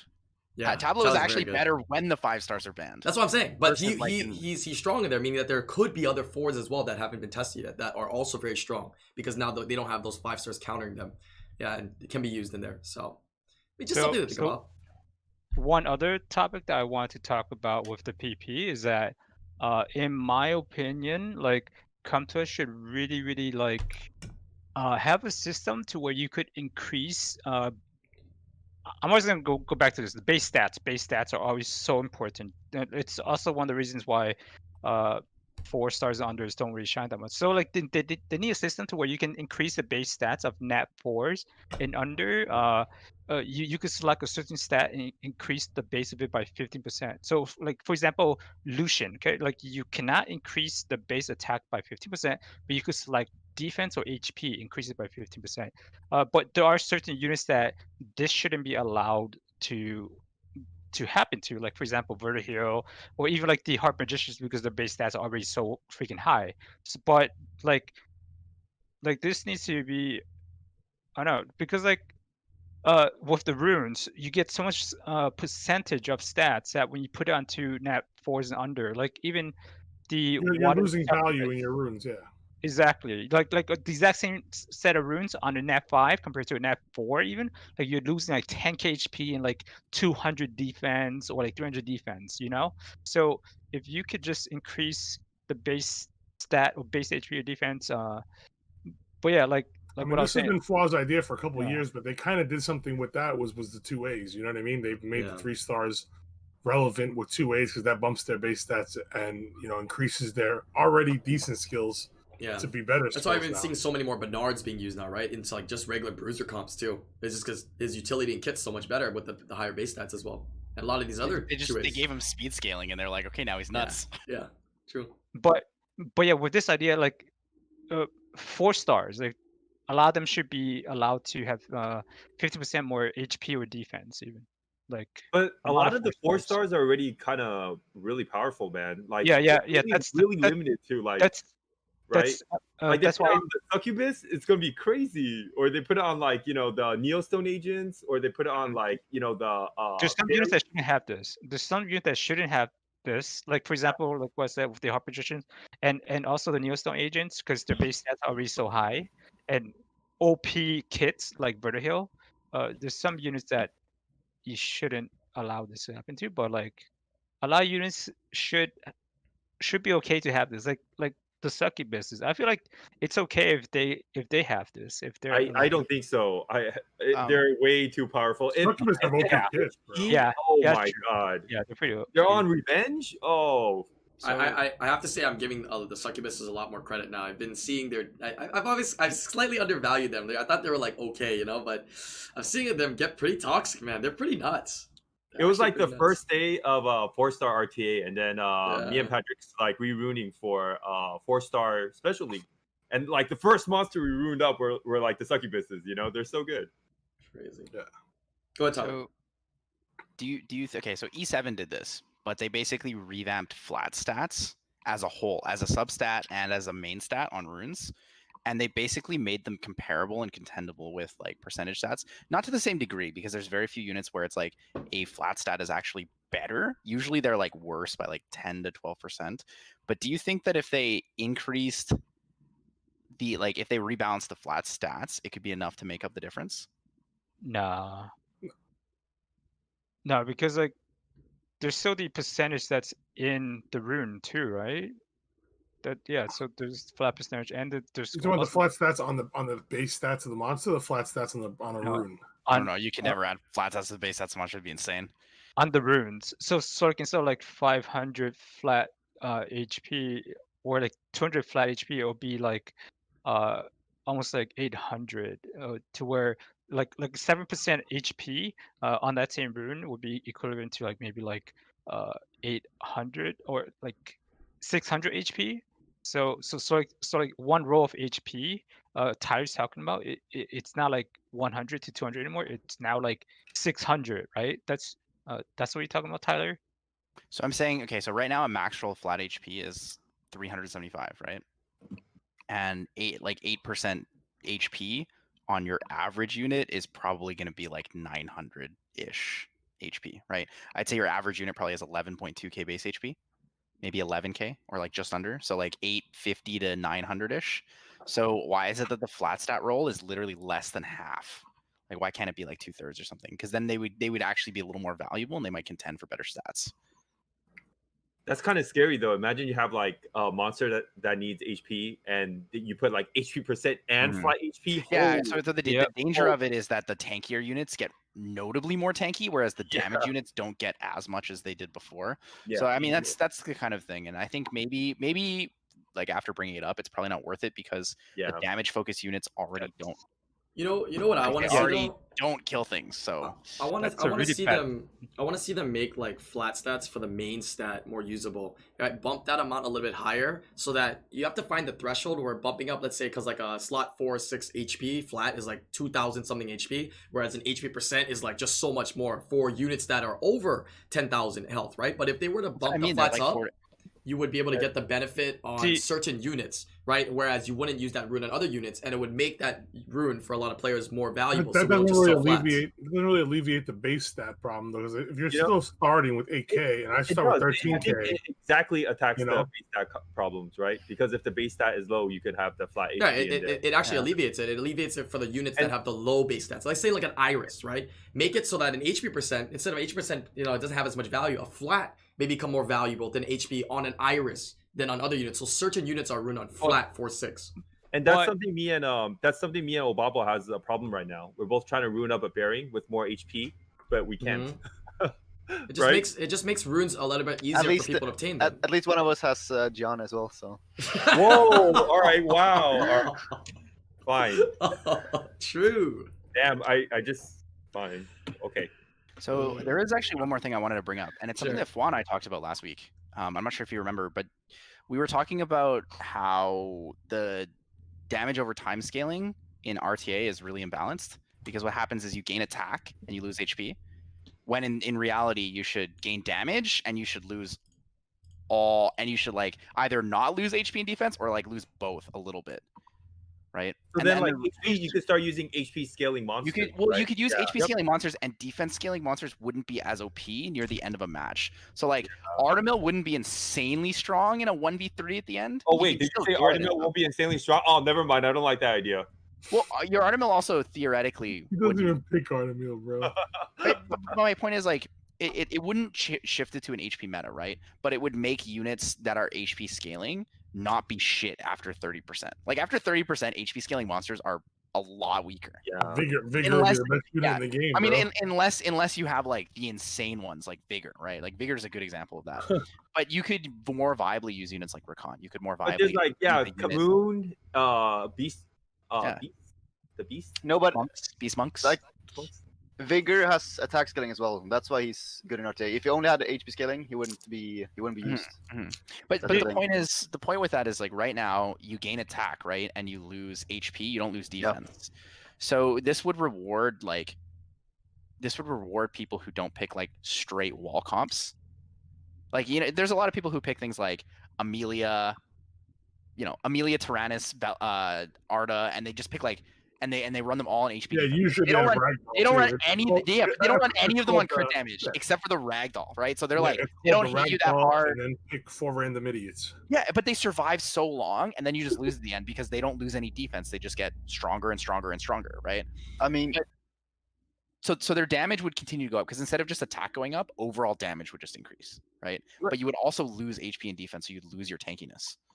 Like to me, this is so like just common sense. Like because like the point of what Come To Us is trying to do is they're trying to make the match not last so freaking long, right? So that's what they're trying to do with that system, right? But what they're doing at the same time with that system is that they're discriminating against like all HP units, like blocking them all out of RTA. So like by having the HP going down, but defense and attack going high. So why not just like increase damage percentages up, and then like almost like lose no HP defense or attack, or if you're going to lose, you lose all HP defense and attack all down, but your percentage of attack actually goes high. So you lose like 10% HP attack and defense, so that every single type of units gets lower. Gets affected. All types get affected. Exactly. And then the attack percent, the total damage percentage goes up by like 30%, where all stats are lower by 10%, all damage is increased by 30%, 30% lower stats. So that way, every type of unit can be used, and every type of unit will be hurt the same way. Yeah. Correct. And then you don't have like a Fran at the end of the match healing for 10 million HP every single time she procs, right? Like the Fran that has plus 200 attack is suddenly full healing every monster, right? And that's frustrating because you know that guy's literally running no attack or anything. And so this scaling change for like over time basically rebalances a lot of things. It rebalances attack scaling units, it rebalances defense scaling units, it rebalances the possibility of HP scaling units. It just changes the way that we can approach bringing units into RTA. And buff HP units. I would like to note, come to us, this idea, even though you have to test things out, throw it in Special League. I'm just saying, just throw it in there and see how it goes. Right, let us test it out, because even though it sounds good on paper, I'm scared because you don't know the implications until things happen, right? So throw it into Special League, right? Let's see it. Right, HP, attack, defense down, everything like that getting adjusted, more damage scaling, like play around with it, adjust it. You guys test it yourself, and then whatever results you find, throw it into Special League. And let's see how it goes. I'd like to see it. It could shift the meta too. That is a big meta shifter potential. Actually, it can. Yeah, it can actually shift the meta a lot. So Scantos brought up that speed scaling units would be OP, and yes and no. So they wouldn't get hit as hard in terms of like damage output for speed scaling. However, speed scaling is not raw speed, it's speed and attack. Usually you need both. So like you can't just have like a crazy insanely fast Triana with no attack. She won't do any damage, right? So you need to have both. It's probably going to be a little too strong on certain units, and if that's the case, 10% speed too. They can balance it when it becomes an issue, right? I think overall it's a better change, and like having speed scaling units certain ones be a little bit too strong for a little while might be a fair balance to it. No. Do not change speed scaling, Wakas. Do not change speed scaling. Don't do 10% less speed, okay? My fucking turn order is gonna get fucked on the 5th rotation or some shit, dude. Because 10% less, right? I'm gonna be like moving in all different orders. But like, what is speed tuning anymore, dude? It's gonna be so messed up, dude. Yeah, but that many turns in with all the units pushing bars and changing bars, it'll be all screwed up anyway. Yeah, we are saying increased damage percent, right? But we're also saying decrease stats at the same time as we increase damage percent. Yeah. I like to see that. Overall damage, right? It's just like if you were to like skill up all the units, it just got 10% more damage skill up, right? All their skills. This is basically what it is. Yeah, everybody else. The thing is, fixed damage would stay the same. Oh yeah, true. What about you, Bubble? What are you saying? I feel like it's kind of weird because in that case you're nerfing like healing. Like if you take Fran, for example, if damage goes up and your stats go down, then you're gonna heal less as the game goes on. There are no still gonna take more damage in RTA that just heal and nothing else. Yeah, but so what? They still get nerfed. Yeah, all the units' utility is still good, right? All like these units get a slight nerf to their healing ability at like what 30% maybe, but they also get the trade-off of increased damage. So like supports will gain damage too. Yeah, but then the units will still get worse, like the HP units right now. I feel like that's the issue. Right, so they should do this scaling, right? This decreased stat scaling, increased damage, make it so that supports aren't as viable, and sell rune packs that come with only crit damage slot 4s. Right? No, but that's the plan. And then every unit's rune on crit damage slot 4 because you have to now. I mean, more so than what you already have to. I'm down, dude. Some of that pack. I need some crit damage slot 4s. Yeah, I'm just kidding though, but yeah, that's tough. It's tough. I mean, actually, there's some merit to what Obable's saying as well, right? But that's meta change, right? It does devalue healers for sure. Yeah. Because I I'm not mean- saying that like Fran is going to be useless after the change, but it just creates the same issue that's right now for HP units in a similar fashion. Like it would be less noticeable probably, but it's still like the same issue. Right, I mean, more HP units in there, less healers in there now because of that. So- Big nerf to Luis. Do you think that HP scaling units are okay?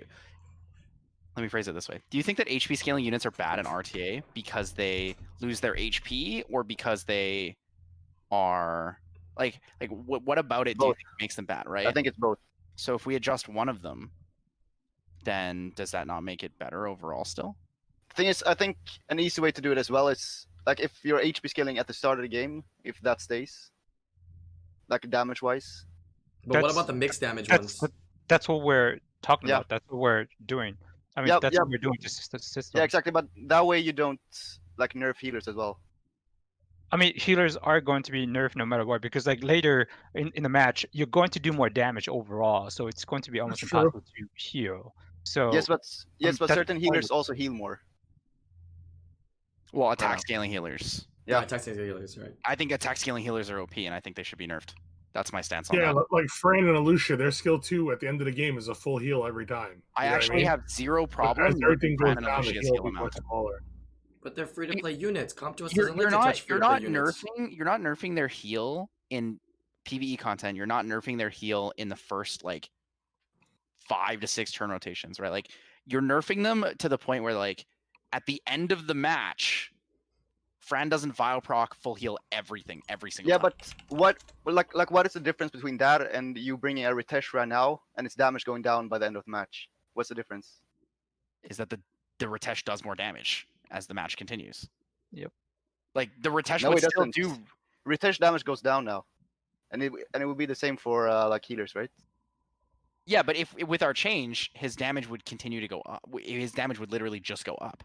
Like he would lose HP and lose a little bit of the scaling. Right, he but loses the overall- HP scaling, but he's No, getting but that's not overall what damage. I'm saying that by doing that you would introduce like the same issue for other units. for what units? Is what you're Like saying. Yeah, for like Fran Miang. okay, but would be, Fran and Miang would still be good regardless. Yeah, but I like think- that's not what I'm saying. I'm not saying that it would be useless. I'm just think saying that it's all creating the same- scaling, I think all the scaling would still be pretty balanced with this system, because like what Bob was kind of saying is like like attack based healers with stuff like that's gonna get nerfed, but it's, I mean, everything else is going to get nerfed to like attack. Actually, I don't know what the hell I'm talking about, but I don't know. I just feel like it's actually gonna scale like balance. And like I guess- every HP guess- healer I is also think- gonna get nerfed. So I think I want to ask you again what you kind of mean exactly. So you're saying the issue is that if we change to this system, we have Yeah. created the HP scaling issue for a different subset of units. Miang Yeah, won't be pretty much, bad because like, Miang all will still healers. deal a lot of So damage. because you're damage saying goes that- up, but healing goes down as the game goes Oh. on. Yeah. That's what I'm saying. So But as a general statement, how does healing go down? As damage goes up, healing is going to fall behind regardless. You know what I'm saying? If I'm hitting you for 8,000 every hit in the beginning of the game, all of a sudden it's 18,000. It doesn't matter what you heal for. You're getting hit for 36,000 every 2 hits. So You know what I Okay, mean? but so what I'm saying is, if you have like an HP scaling healer or an attack scaling healer, damage goes up, all the stats go down, so your heal goes down as well as at the same time as attack goes up. You're saying they or, get double like, hit. damage You're saying goes they get the healers get double hit by the Yeah. by Okay. the decrease. so Okay. in response to that, I actually think that that's fair because right now attack scaling healers are overpowered. Yes, but like that chain would also nerf HP based healers as well. It also nerfs shields. Like Wusa is already kind of bad. They're gonna make Wusa worse. Yeah. That's one thing it does kill, though. It does kill all the shielding units. Okay, so theoretically the heals will be the exact same amount because they'll be scaled to whatever your HP is, right? Yeah. The only units that get affected are shield-based units, which already get affected, and as well you affect attack-based healers because they lose attack, right? It's gonna mess We're up. just saying that and like most every important- stat decreased. most HP, attack, importantly- defense Yes, decreased. but your healing is based on your max HP usually, is it not? So if your max HP gets reduced by 10%, if everyone's max HP gets reduced by 10%, you're still healing for the same percentage amount. No? Yeah, but damage still goes up as well. Yeah, so it's a lot. So maybe if I think the percentages would have to be tweaked for sure. Yeah, I mean, I think we're just throwing out random percentages right now how much we want to go up and down. Those have to be tweaked for sure. So- but I think addressing, like, looking at the state of RTA and seeing what units and what types of comps and whatnot are the problem, Comptos can take that and make adjustments, because I think we kind of all come to agreement. Can we agree or disagree that the way the amount of stats go down and change as the batch goes on should be adjusted? Are we all in agreement on that? Like, some way adjusted. We just don't know exactly the numbers yet or how, right? But some adjustment would be nice to it. But if it's not a consistent number, it'd be a lot of data again. You know what I mean? Like, it's a lot to implement something like that if it's not a set amount. Like, it's very easy to nerf 10%, 20%, 30%. You know what I mean? But it's like HP is 8% and defense is 6 and attack is 4. Like, it gets all fucked up, dude. Pretty much the point of this is to not discriminate HP damage units Yes, from I get RTA. that. Yeah, that's just the point of this. The whole point is to add more units to be able to be picked in the game. Exactly. That's all. Okay, I see. More HP So- type units. Do you guys think that the length of your average RTA match is like okay where it is, or would you like it to be longer or shorter? Depends. It depends. It depends who you get paired up with. It depends. Really depends. Right? As a dirty Han user myself, matches go pretty quick now. It all depends, dude. What kind of players get matched with? Han dies or your Han doesn't die and kill everything, you know. So yeah. Yeah. See that guy locking in like Harmonia, Bulwark, you're like, oh shit, here we go. Fucking A. Here we go. This guy, man. How does he do 30 wings of this? 4 healers, ragdoll, 4 immunities, and a ragdoll. Why me, dude? Why me? Yeah, it's like you fucking like I don't even feel bad for me fighting against it. I feel bad for that guy that has to do it for 30 wings a day. You know what I mean? Like, how do you play 30 wings a day of running triple healer, triple immunity, ragdoll? You know what I mean? Like, are you serious? Like He likes you it. hate your life that much? You know He what I mean? likes it, dude. He's strategizing. Like, I wouldn't like that's fucking torture, dude. Torture. Dude, He's it gives him the chance to do the dishes while he's playing the game. Okay. He's telling you that he can possibly You beat fucking you in a clean the house, sprint. shower, and feed a baby, bro. He's saying he can beat you in a sprint, and he wants to try to beat you in a marathon. That's what he's trying to say, man. He's got the endurance, the mental endurance to do 30 wings. Stupidest teams against me. I just look at the team and I'm like, yo, like, this what you got to do to win, bro? You deserve it. You know what I mean? Like, you fucking deserve it. You know what I'm saying? Like, you have to fucking do this to win a match. You fucking deserve it. Because I don't have 17 hours to do 30 wings, bro. I don't have it. It's a strategy, like, you can man. do 30 wings like that. You deserve it, bro. Honestly. It's a strategy, Like, man. get the Different fuck comps. out of here. You know what I'm saying? Like, that's why I wish I had runes that I could cleave. Because, like, I would just do that because all my wings would be done in fucking an hour and 15 minutes. And that's it. End the story. I'm on with my day. But I don't have the runes for that. So I would just lose anyway, you know? So that's why it's like I hate playing comps that just take so fucking long, dude. Like, it's just so retarded. Yeah, we It can also speed just it like up. depends on what kind of LD Nat 5 you pull. You pull a Young Hong, you got to play some type of like a single unit kill comp. You pull a Ragdoll, you're going to play a slow comp, you know? More so. It's like a lot of the Ragdoll comps are like heal, heal, heal, and then they wait till the torrent comes up to deal damage. Heal, heal, Right, heal. which is fine. I understand that. That's the way to play to win. But I'm saying if you had to spend 17 hours doing RTA, like, why the fuck would you want to play? You know what I mean? Like, I understand the theory of winning. Like, if I guess winning is all that matters, regardless how much of your day is gone. Oh yeah, because you don't need to farm. You just buy every single rune pack, every single immemorial pack, just buy all those. You don't need to farm. You just play RTA 17 hours a day, and then go to sleep. Yeah, that you know, like the people that use. They're not so sad, but the point is, like, they get to use their LD Nat 5, you know, their Jaeger or their Ragdoll or their Paters. Dude, but those players are all looking at you like, well, why? Because it's actually not 17 hours, it's 15 hours and 47 minutes, okay? But it does take them a while, but they like that style. Some people like to play that style, the slower style, right? It's good. I like that there's diversity. I would hope there was more diversity, actually. I think Artemil was one of my first Nat 5s, and I ran like a bruiser comp every game. I played like that. I was like Amelia Artemil every game. I was having fun, you know, I was doing it. Yeah. Molong, yeah, remember Molong was really strong. I don't remember that. Oh, okay.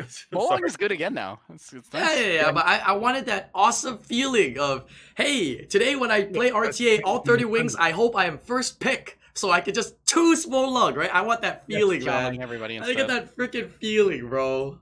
Molong's back, but in a weird way. It's like slow Molong's really vogue right now. You know, It's just because it's sniping meta, right? It's like sniping. Like, can you snipe something out? That's why it was like and the so fun, turn order is really weird. so The turn fun, order like, is like 2 days Harmonia ago. and then Molong. You know, Well, it's you, like you, if you Tyranny- put them at the same speed, you can pick them in whatever order you want. yeah, but it's always like Harmonia Molong, like Tyranny's Harmonia Molong, I think. It was so fun. Like 2 days ago, when Flaw was streaming, and he was rewatching the Mobile Masters thing and like just watching the picks and the bans from like back then. cool. Like just Beautiful. watching Ganny be like the most unbelievable unit in the world. You know what I mean? Right? Skill Like, 1 mo- strip, violent proc skill 3. Oh, Skill 2 violent ventilate, proc, violent wait. proc skill 3 again. Yeah, like I would. It's And then Violent you watch Proc Mo more than- Long, right? Like when Yeah. Mo Long was at his prime, dude, there was no such thing as double immunity, bro. Because Mo Long is better than double immunity. Mo Long will strip everything you got. No matter what the fuck you're wearing, bro. He takes it all off. But Molong Molong is is stun, Ganny. defense break. And you're stunned. You know Yeah, what I mean? Molong Ganny. But And then there Molong was, can go there 3 was no times. limit on procs back then. There was no limit on procs at the It time could either. strip, stun, big damage, armor break. Yeah, I All in one turn. I was watching Right. Fall was like There was no procs. There was no limit on procs either. He could do all 3 skills in one turn, bro. Yeah. like Fall. I was watching Fall and he was like questioning like some of the moves and he was like, what? Why would he use that? Oh, because he can strip with S1. Oh, why did he do that? Oh, because he can self ventilate. Oh. I was like, why did I waste that S3 to kill the unit there? Oh, because I can self ventilate. It was so different. Oh my dude. gosh, dude. Self-ventilating CC nuke. What a good skill. Like you actually get a appreciation of how much, not appreciation, but you actually get a real feel of how much the game has changed, man. Like over the years, I mean, it's changed quite a bit, right? But still, Gaddy's still OP, man. It's kind of crazy. Actually kind of crazy. All right, we got a couple minutes left here. If there's anything last things you wanted to bring up or talk about, go ahead. Couple minutes left here. Or we can call it as well. This is actually a really, really good podcast today. We actually have one more topic, but I guess we're going to save it for next time. And it was a topic to talk about runes again in the future. So we'll bring back that topic, right? I guess we'll give it a little break. But I do want to talk about those runes once again moving forward. Thank you guys for joining me on today's podcast. If you guys are watching from YouTube, links to all their Twitch channels are going to be down below. Leave those comments, man. We've been reading those. I've been enjoying all the comments down below. So leave those comments, hit that like, make sure you subscribe to the channel, and I'll see you guys at the next podcast. Yeah. Thank you guys for joining thanks today. for having us. Stay safe, everybody. Good luck on your TOA summons, everyone. Oh yeah, good luck. See you later.